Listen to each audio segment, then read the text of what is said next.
Meantime, the US is at loggerheads with the EU over NATO's budget. On one side, you've got the European Commission president wanting Europe to keep its military spend down. On the other side, you've got America's new defense secretary saying that NATO members must meet their pledges, all risk seeing America, quote, moderate its commitment to the alliance. It's a fair demand that all who benefit from the best defense in the world carry their proportionate share of the necessary cost to defend freedom. And while Europe's reluctant to boost NATO funding, the number of troops being deployed by the alliance, nonetheless, in the continent is increasing.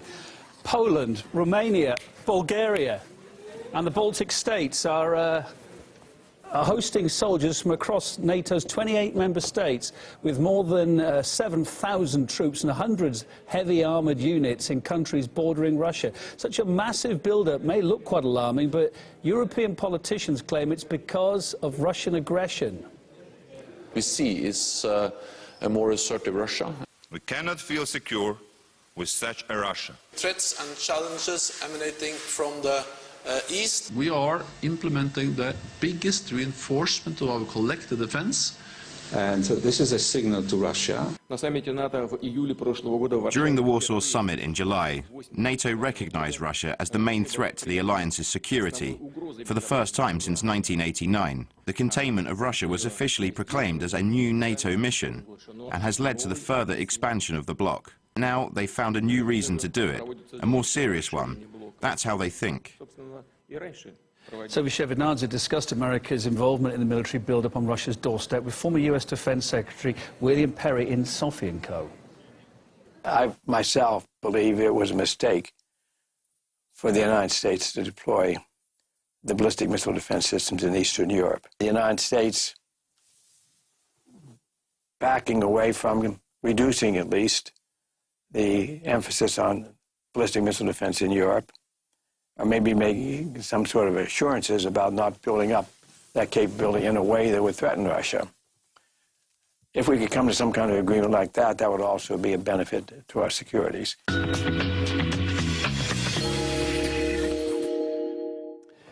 Wikileaks has released classified documents on alleged CIA spying during the 2012 presidential election in France. The US intelligence agency reportedly targeted the current and former French leaders, and as Cecilia Cherkiner reports. This latest batch of information that Assange has now published certainly is not a light type of story. What we are seeing now is a situation where information is coming out on friends spying on friends. Specifically, Wikileaks has now released information that says, quote, all major French political parties were targeted for infiltration by the CIA's human and electronic spies in the 7 months leading up to France's 2012 presidential election. So the CIA spying on presidential candidates in the French presidential cycle of 2012. We do know that these 7 pages of documents published by Wikileaks show us that the CIA was interested in strategic understandings of the political campaign in France, as well as internal communications of the candidates. Specifically, they were curious to find out how certain candidates and parties were funded, what kind of business elites had interest in this or that candidate moving forward in the election campaign. This at a time when France and the US were really in public speaking about each other as friends and allies. France is America's oldest ally and one of our strongest. I want to express to Barack Obama all our friendship and pay tribute to the quality of the relationship that we have developed. So this very close public relationship between the US and France making these latest revelations that much more curious. All of this, of course, really strange, especially considering we have seen so many countries accuse Russia of these very things right now, of meddling in the electoral process of other countries. So really the question is, why was the US so interested in these internal affairs of France during its elections in 2012? We discussed the leak with political analyst Nikola Merkovich. He says the cables appear to prove that the CIA is doing what it's accused Russia of doing, in fact. Mainstream media in the US, Democrats, people in ONGs have been trying to find information about Russian meddling in US elections. And we still have no proof. A lot of accusations, a lot of finger pointing, but no proof whatsoever. On this side, however, we have the proof.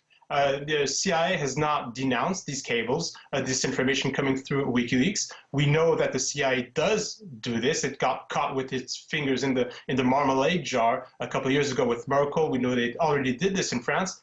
And nobody's saying anything. We don't have the same reactions in France tonight as we had, for example, during the accusations against Russia. This is I would say, an opportune time to see that, wait, all of a sudden we have proof that the CIA is doing something that it's accusing other countries of doing without proof. What are we going to do now? As protests in France continue coming up, the government's given more power to the police. We'll tell you how much just 90 seconds away.